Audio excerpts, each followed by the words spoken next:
Stop comparing your marriage to someone else's highlighted reel. Social media often shows us a filtered version of other people's lives, and it is easy to feel like your relationship doesn't measure up.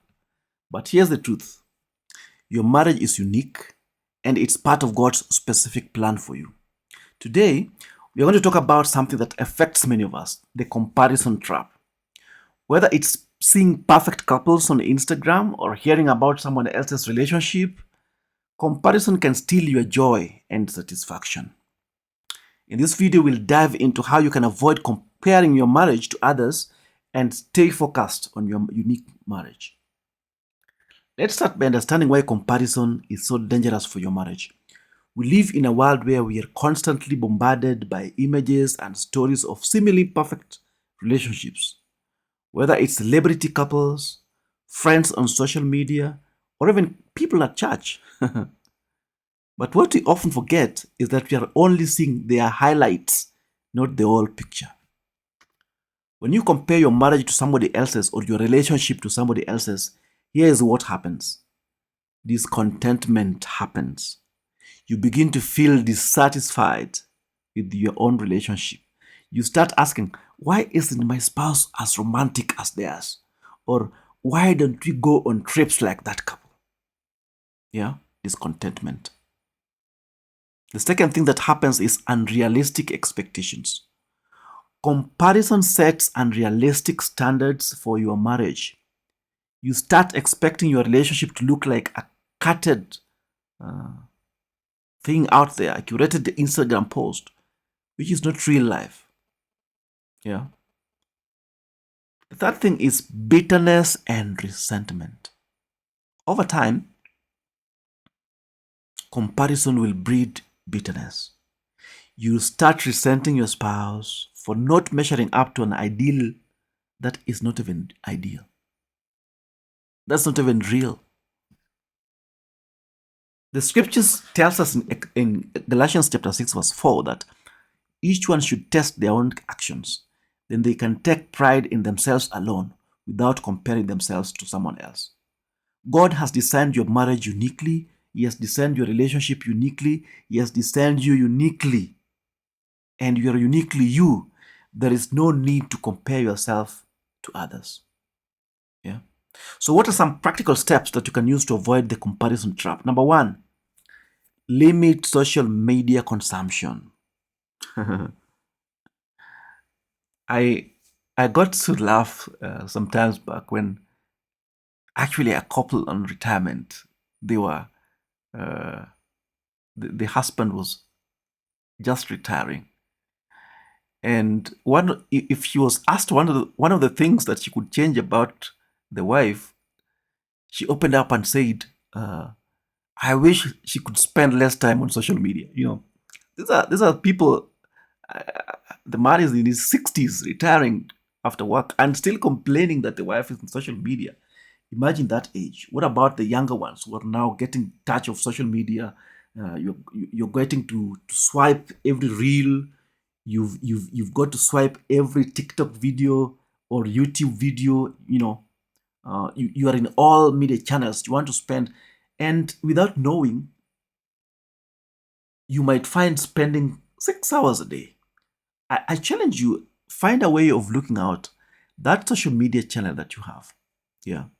YouTube has something that can tell you how many minutes you have watched in a day, and it can give you the average watch hours per day that you've spent. If you can Google that and see, if you're on YouTube, then you can ask yourself, how much do you spend on social media?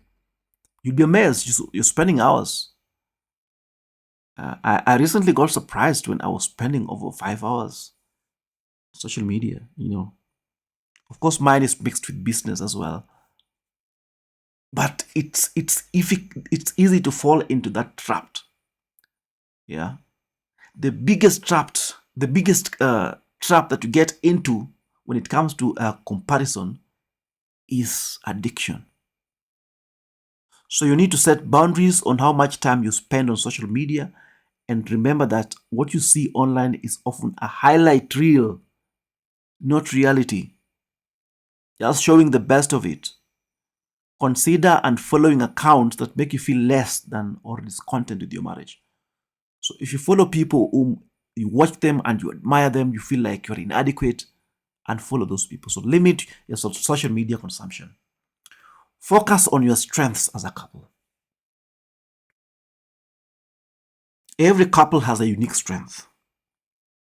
Maybe you don't travel the world like your friends do and they show you on social media, but you excel in building peaceful and loving home, taking care of the children, People could be traveling out there, but their families are not working in real life. So celebrate your strengths. Talk with your spouse about the things you both value in your relationship. Social media may make you feel like there's nothing in your relationship. It may make you feel inadequate. It may make you feel like you have nothing. Every one of us, every couple of us have got their strength. Find yours and concentrate on that. The third thing you could do is communicate openly about insecurities. The fact of the matter is that as your partner or your girlfriend, your fiance, your wife is consuming social media, there is some insecurity that comes with it. And sometimes these insecurities, they're not far-fetched. They're realistic. Yeah. Illicit relationships always breed in social media. And that suspicion may be right. That addiction to that lady or man that you like communicating to, that taking your time in social media, those messages could turn into physical meetings. Those meetings, or those communications could result in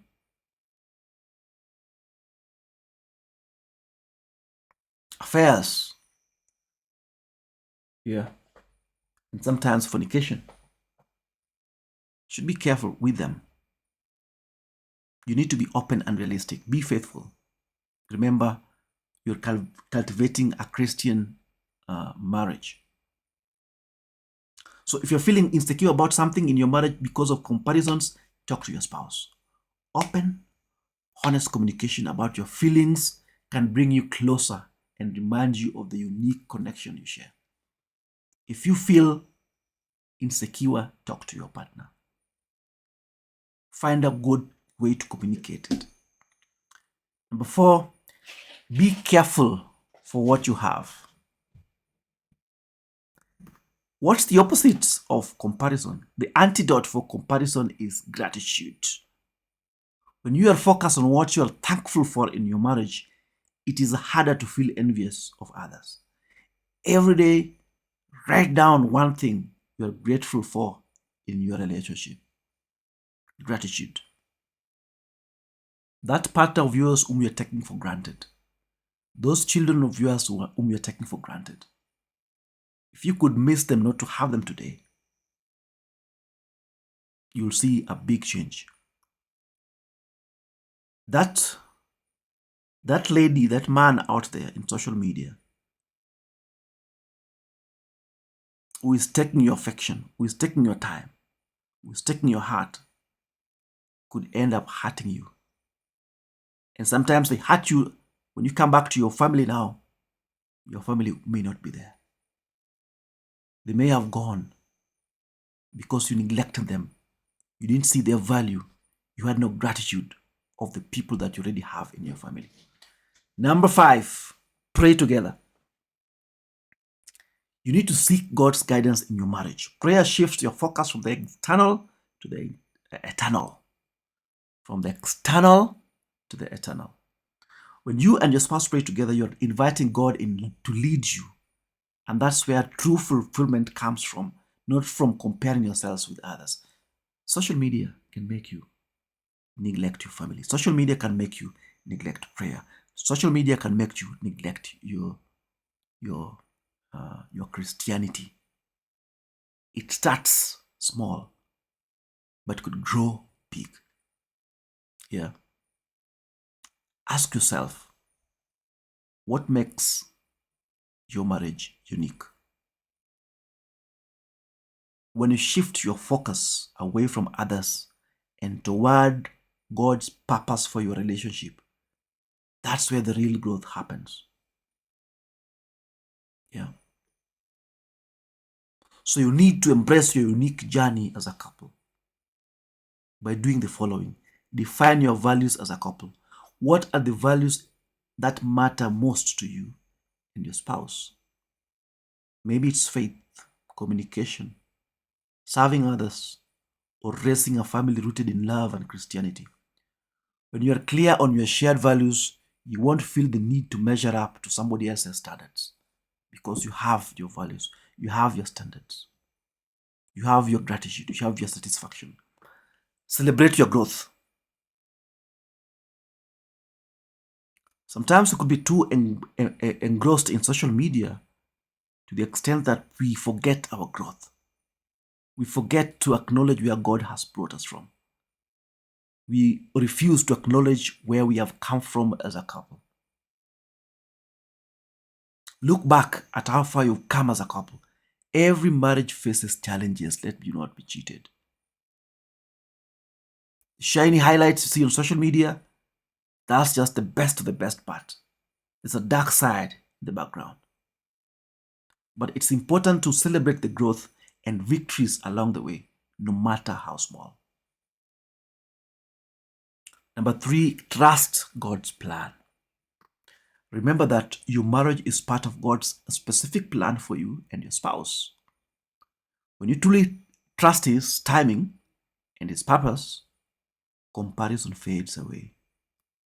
Proverbs chapter 3 verse 5 reminds us to trust in the Lord with all your heart and lean not on your own understanding, and you will rejoice in Him. Trust and obey, for there's no other way to be happy. Yeah. Trust and obey. To be happy in Jesus, but to trust and obey. Trust and obey God's plan for you. I want to conclude this video. So here is what I want you to take away from today, that your marriage is uniquely designed by God. Stop comparing and start growing. Yeah. When you let go of the comparison trap, you free yourself to focus on what really matters: faith, love, and growth in your own relationship. If this message resonated with you and you're ready to build a strong, God-centered marriage that thrives without comparison, I invite you to get a copy of Ready for Marriage. This book will guide you through practical steps to grow your relationships, strengthen your faith, and avoid the distractions that come with comparing yourself to others. So let's commit today to stop comparing and start growing in God's unique plan for our marriage. Let social media not kill the family or the relationship that you have today. Thank you so much for joining me today. I'm excited to see how God works in your marriage as you focus on growth and not comparison. And may God bless you.